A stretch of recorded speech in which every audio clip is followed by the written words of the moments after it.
ಅಧಿಕಾರ ಯಾರಿಗೂ ಅಷ್ಟು ಸುಲಭವಾಗಿ ಬರಲ್ಲ. ನಾನು ಮೊದಲೇ ಹೇಳಿದ್ದೀನಿ, ನಮ್ಮ ಅಣ್ಣನ ಹಣೆಯಲ್ಲಿ ಬರೆದಿದ್ರೆ ಮುಖ್ಯಮಂತ್ರಿ ಆಗ್ತಾರೆ ಅಂತ. ಈಗಲೂ ಅದನ್ನೇ ಹೇಳ್ತೀನಿ. ಬಿಗ್ ಬಾಸ್ ಅನ್ನ ಗಿಲ್ಲಿ ಗೆದ್ದಾಯ್ತು, ಆದ್ರೆ ದಾಖಲೆ ಇದೆಯಲ್ಲ ಅದು ದೊಡ್ಡದು. ಆದ್ರೆ ಇಲ್ಲಿ ರಾಜ್ಯ ರಾಜಕಾರಣದಲ್ಲಿ ಕಾಂಗ್ರೆಸ್ ಪಕ್ಷದಲ್ಲಿ ಗಿಲ್ಲಿಯ ಚರ್ಚೆ ಬಂದಿರುವಂತದ್ದು, ಅದರಲ್ಲೂ ಮುಖ್ಯವಾಗಿ ಮಾಜಿ ಮುಖ್ಯಮಂತ್ರಿಯೊಬ್ರು ಗಿಲ್ಲಿಯ ಎಕ್ಸಾಂಪಲ್ ಅನ್ನ ಕೊಟ್ಟಿದ್ದು. ಕಾರಣ ಏನು ನಿಮಗೆ ಅದನ್ನ ಹೇಳಬೇಕಿದೆ. ಅದಕ್ಕೂ ಮುಂಚೆ ವಿಡಿಯೋದ ಆರಂಭದಲ್ಲಿ ನೀವು DK ಸುರೇಶ್ ಮಾಜಿ ಸಂಸದರು, ಹಾಲಿ KPCC ಅಧ್ಯಕ್ಷ ಉಪಮುಖ್ಯಮಂತ್ರಿ DK ಶಿವಕುಮಾರ್ ಅವರ ಸಹೋದರ ಒಂದು ಮಾತನ್ನ ಹೇಳಿರುವಂತದ್ದು, ಯಾರಿಗೂ ಅಧಿಕಾರ ಶಾಶ್ವತ ಅಲ್ಲ, ತಾಳ್ಮೆ ಕೂಡ ಶಾಶ್ವತ ಅಲ್ಲ. ನನ್ನ ಅಣ್ಣನ ಹಣೆಯಲ್ಲಿ ಬರ್ದಿದ್ರೆ ಅವರು ಮುಖ್ಯಮಂತ್ರಿ ಆಗೇ ಆಗ್ತಾರೆ, ಮತ್ತೊಮ್ಮೆ ಹೇಳ್ತೀನಿ DK ಸುರೇಶ್ ಅವರು ಹೇಳ್ತಿದ್ದಾರೆ. ಅಷ್ಟೇ ಅಲ್ಲ, ಈ ಮಾತುಗಳ ಜೊತೆಯಲ್ಲೇ ಇವತ್ತಿನ ದಿನ ಗ್ರಾಮ ಪಂಚಾಯತಿ ಚೇರ್ಮನ್ನೇ ಅವ್ರ ಚೇರ್ಮನ್ ಬಿಟ್ಕೊಡೋದಿಲ್ಲ, ಹಣ 3 ದಿನ ಕೊಡೋಣ ಆಮೇಲೆ ಕೊಡ್ತೀವಿ ಅಂತ ಹೇಳ್ಬಿಟ್ಟು. ಅಂಥದ್ರಲ್ಲಿ ನಾವು ಕಾಯ್ಬೇಕಿದೆ. ಆ ತಾಳ್ಮೆಯೂ ಕೂಡ ಶಾಶ್ವತ ಅಲ್ಲ ಅನ್ನೋದನ್ನ ಹೇಳೋ ಮೂಲಕ ಎಲ್ಲೊಂದು ಕಡೆ ಅಹಿಂದ ವರ್ಗದ ಅಹಿಂದ ನಾಯಕ ಸಿದ್ದರಾಮಯ್ಯ ಅವರ ಕುರ್ಚಿ ಏನಿದೆ ಅದು ಗ್ರಾಮ ಪಂಚಾಯತಿ ಚೇರ್ಮನ್ಶಿಪ್ ನ ಕುರ್ಚಿಗೆ ಸಮ ಅನ್ನೋ ರೀತಿಯ ಮೆಸೇಜ್ ಅನ್ನು ಕೊಟ್ಟರ DK ಸುರೇಶ್ ಅವರು. ಇನ್ನೂ ಮುಖ್ಯ ಏನಂದ್ರೆ, ದೆಹಲಿಯಿಂದ ಬಂದ ಕೂಡಲೇ DK ಶಿವಕುಮಾರ್ ಅವರು ನನ್ನ ಮುಖ್ಯಮಂತ್ರಿ ಮತ್ತು ರಾಹುಲ್ ಗಾಂಧಿ ಅವರ ಎದುರಲ್ಲಿ ಆದಂತಹ ಆ ವ್ಯಾಪಾರದ ಬಗ್ಗೆ ನಿಮಗೇನು ಗೊತ್ತಿದೆ, ನೇರವಾಗಿ ರಾಹುಲ್ ಗಾಂಧಿ ಅವರನ್ನೇ ಮೆನ್ಷನ್ ಮಾಡಿದ್ದಾರೆ. ಇಷ್ಟು ದಿನ ಅಧಿಕಾರ ಹಂಚಿಕೆಯ ಒಪ್ಪಂದ ಆಗಿದೆ ಅನ್ನೋದನ್ನ ಪರೋಕ್ಷವಾಗಿ ಹೇಳ್ತಾ ಬಂದಿದ್ರು, ಆದ್ರೆ ಈಗ ಯಾರ ಮುಂದೆ ಆಗಿದೆ ಅನ್ನೋದನ್ನೇ ಹೇಳಿದ್ದಾರೆ. ರಾಹುಲ್ ಗಾಂಧಿ ಅವರು ಇದನ್ನ ತುಂಬಾ ಸೂಕ್ಷ್ಮವಾಗಿ ತಗೋತಾರೆ.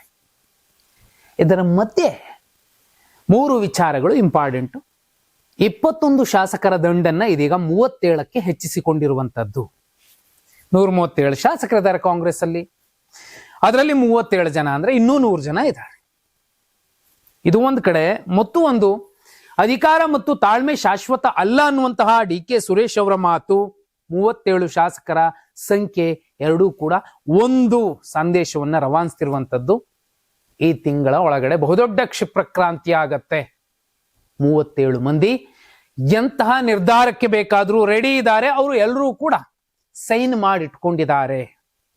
ಅದನ್ನ ಹೈಕಮಾಂಡ್ ಮುಂದೆ ಸಬ್ಮಿಟ್ ಮಾಡಬಹುದು. ಹೈಕಮಾಂಡ್ ಮುಂದೆ ಸಬ್ಮಿಟ್ ಮಾಡಬಹುದಾದಂತಹ ಪತ್ರಗಳು ದೊಡ್ಡ ಸೌಂಡ್ ಮಾಡ್ತಾವ, ಸಿದ್ದರಾಮಯ್ಯ ಅವರನ್ನ CM ಸ್ಥಾನದಿಂದ ಇಳಿಸ್ತಾವ, ಆ ಜಾಗಕ್ಕೆ DK ಶಿವಕುಮಾರ್ ಅವರನ್ನ ತಂದು ಕೂರಿಸ್ತಾವ.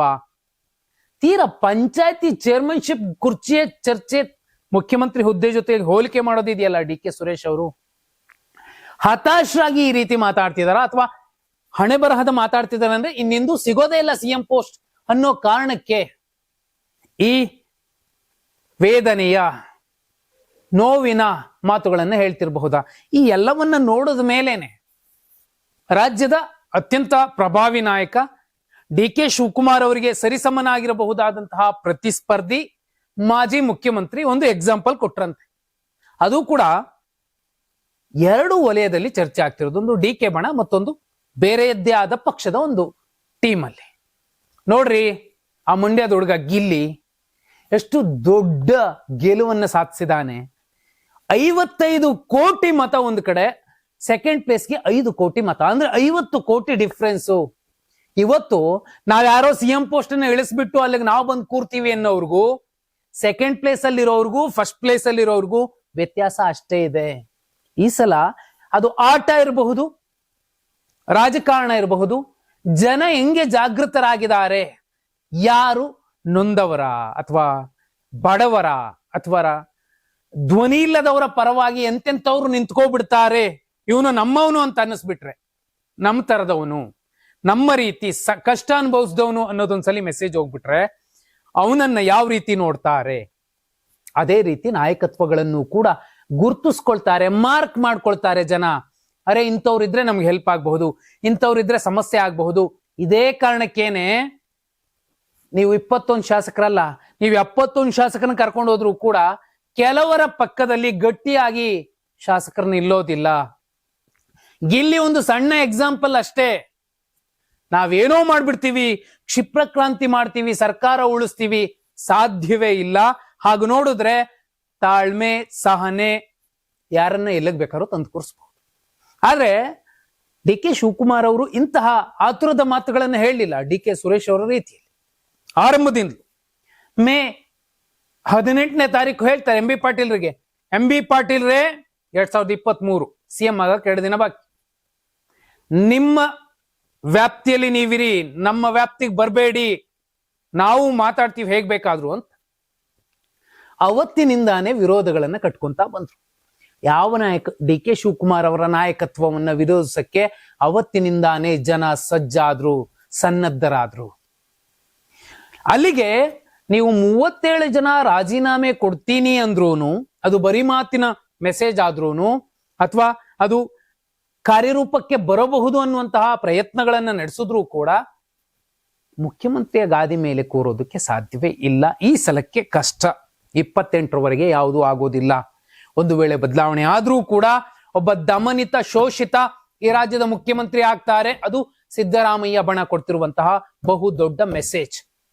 ಅಲ್ಲಿಗೆ ನೀವು ಗ್ರಾಮ ಪಂಚಾಯತ್ ಏನ್ಕಳಿ, ಜಿಲ್ಲಾ ಪಂಚಾಯತ್, ತಾಲೂಕ್ ಪಂಚಾಯತ್ ಮೆಂಬರ್ಶಿಪ್ ಏನ್ಕಳಿ,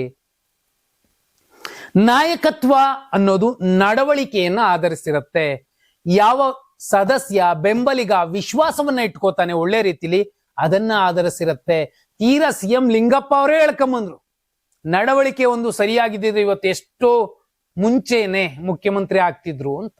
ಸೋಮಣ್ಣ ವಿಪಕ್ಷ ನಾಯಕ ಹೇಳ್ಕೊಂಬಂದ್ರು. ಆದ್ರೆ ಇವರು ಇನ್ನು ಒಬ್ಬ ಅಪಾರ್ಟ್ಮೆಂಟ್ನವನಿಗೆ, ಯಾವನ್ರಿ ಅವನು, ನನ್ನ ಬಗ್ಗೆ ಇನ್ನೂ ಗೊತ್ತಿಲ್ಲ, ನಾನು ಯಾರು ಗೊತ್ತಾ ಅನ್ನೋ ರೀತಿಯಲ್ಲಿ ಮಾತಾಡ್ತಾ ಬಂದು ಬಿಟ್ರೆ ಎಲ್ಲಿಗೆ ಬಂದು ನಿಲ್ಲುತ್ತೆ ನಾಯಕತ್ವ? ರಾಜೀನಾಮೆಯ ಮೆಸೇಜ್ಗಳನ್ನ, ಒತ್ತಡ ಹಾಕಬಹುದಾದಂತ ಎಲ್ಲ ಪ್ರಯತ್ನಗಳನ್ನ ಮಾಡ್ತಿದ್ದಾರೆ. ಆದ್ರೂ ಸಿಎಂ ಸ್ಥಾನ ಸುಲಭಕ್ಕೆ, ಬೆದರಿಕೆಗೆ, ಹೆದರಿಕೆಗೆ, ಅವಾಜ್ಗೆ, ಹಫ್ತಾ ವಸೂಲಿಗೆ ಆಗೋದಿಲ್ಲ ಪ್ರಜಾಪ್ರಭುತ್ವ ವ್ಯವಸ್ಥೆಯಲ್ಲಿ ಅನ್ನೋದನ್ನೂ ಕೂಡ ಜನ ಮಾತಾಡ್ತಿದ್ದಾರೆ. ನೀವೇನಂತೀರಾ? ಕಮೆಂಟ್ ಮಾಡಿ.